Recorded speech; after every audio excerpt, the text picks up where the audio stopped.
We have now learned that in a week where AIG is accepting its fourth government bailout, they've decided to finally address the real problem here. They've decided to get right down to the root of it at last. They have decided to spend some of their precious and now 80% public resources fixing what is really wrong with their company. They are working on their image, because that's the real problem here, right? They look bad. The publication PR Week has just reported that AIG is adding a public relations firm called Kext & Company to its list of PR firm representation. That's actually how they phrased it. AIG has added Kext & Company to its list of PR firm representation. I thought when I read that today, AIG's list of PR representation? We called AIG today, and they wanted us to be sure to tell you that Kext has worked with AIG for years on different M&A transactions. Okay, that doesn't change the fact that this company that we own 80% of, to which we have given 163 billion taxpayer dollars, this company is paying a list of PR firms to shine up its image. We're paying for that. We're paying the bill for PR firms to spin us about how awesome AIG secretly is. All the more amazing is when you look at who they are paying. AIG does have its own in-house public relations staff already. But in October, right after taking the first government bailout money and then sending all their managers to a resort and spa for a week-long all-expenses-paid trip, AIG hired a company called Burson-Marsteller to shine up their image. Who's Burson-Marsteller? Well, let me put it this way.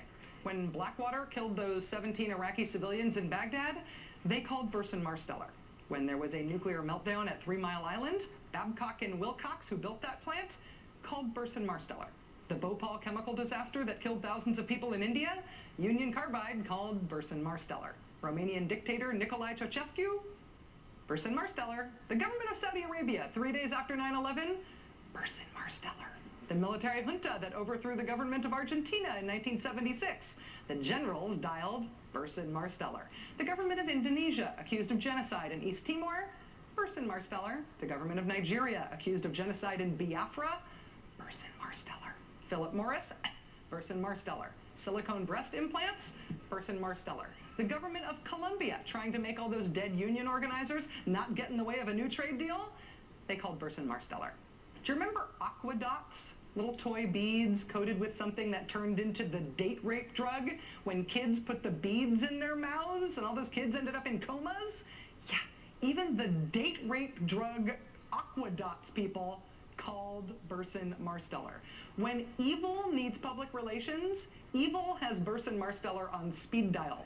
That's why it was so creepy that Hillary Clinton's pollster and chief strategist in her presidential campaign was Mark Penn, CEO of Burson-Marsteller. And that's also why it's so creepy to learn that USAIG, this 4 times bailed out company that we own 80% of, is paying Burson-Marsteller to improve their image with us, to make us like them more. It's not enough to nearly bring down the world financial system and saddle us with having to save you. Now you also have to saddle us with the knowledge that we're paying the PR firm from hell